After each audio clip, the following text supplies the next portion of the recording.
क्रमांक पूर्वार्ध 400 पाप विनाशिनी में आसन पानी की धारा को देखना। दोपहर के बाद भगवान श्री चक्रधर स्वामी महाराज वहां से पाप विनाशिनी में गए।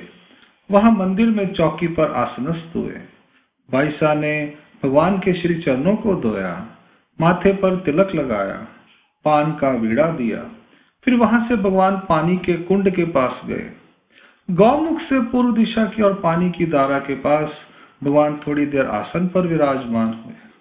फिर भगवान ने अपने दोनों श्री चरणों को पानी की धार के नीचे रखा। उसके बाद अपने श्री चरणों को कुंड में लटका कर रखा। फिर अपनी कृपा दृष्टि से पानी की धारा और कुंड का अवलोकन किया। लीला का हेतु। पानी की धारा को अवलोकन करते हुए भगवान ने वहां पर विद्यमान जड़ चेतन के दुख भोग रहे जीवों को दूर से दृष्टि का संबंध प्रदान किया। अपनी लीला से भगवान ने उन्हें सुख फल प्रदान किए। अंक लीला क्रमांक 400। आज इसको डोंगरगन के नाम से भी जाना जाता है। वांबोरी से बाहर निकलते हुए नगर जाते हुए डोंगरगन स्थान का नाम है आज।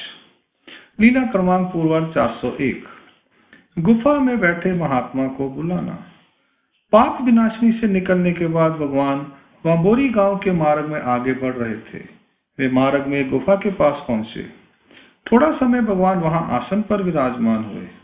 वहां पास में ही किसी अन्य धर्म के महात्मा ध्यान में मग्न बैठे हुए थे।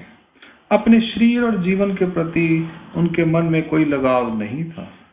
उनके वैराग्य भाव को ध्यान में रखते हुए भगवान ने उस गुफा के दोनों ओर से दरवाजे पर हाथों को रखकर उससे पूछा, हे महात्मन, क्या आप यहाँ रहते हैं? इस नगर में भिक्षा करते हैं? यहाँ भोजन करते हैं? भगवान के द्वारा इस प्रकार पूछने पर उसने आगे से कोई उत्तर नहीं दिया। केवल टकटकी लगाकर वे देखते ही रहे, पर बोले कुछ नहीं। उदास भाव से वे वहां बैठे रहे।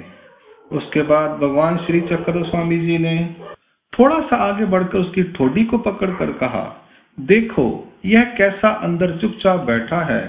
इतनी तपस्या यदि यह परमेश्वर मार्ग को अपनाकर करता तो इसे कितना लाभ प्राप्त होता।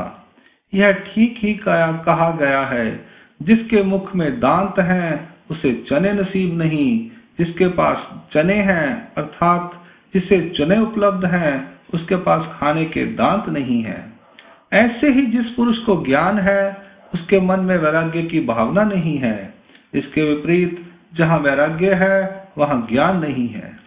तब किसी एक भक्त ने कहा, वेदांत के मत अनुसार वैराग्य से मोक्ष होता है। इस पर भगवान ने कहा, ज्ञान के बिना वैराग्य संभव ही नहीं होता। ज्ञान के बिना वैराग्य सूना है, वैराग्य के बिना ज्ञान सूना है, व्यर्थ है। लीला का हेतु।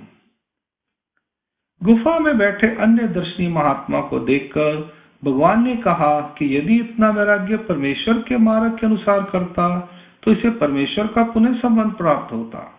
भगवान वहां उसके पास क्यों गए, यह प्रश्न है। इसका उत्तर है क्योंकि भगवान वैराग्य को महत्व देते हैं, इसलिए भगवान वहां गए। उस महात्मा को दर्शन का लाभ होगा कि नहीं? उस महात्मा को दर्शन का लाभ अवश्य होगा, क्योंकि भगवान इसी हेतु से वहां गए थे। वह बोलेगा नहीं, यह पता होते हुए भी भगवान ने उसे बुलाने का प्रयत्न क्यों किया? क्योंकि भगवान उसकी परीक्षा लेना चाहते थे। यदि वह बोलता तो कुछ अन्य लाभ प्राप्त जरूर करता।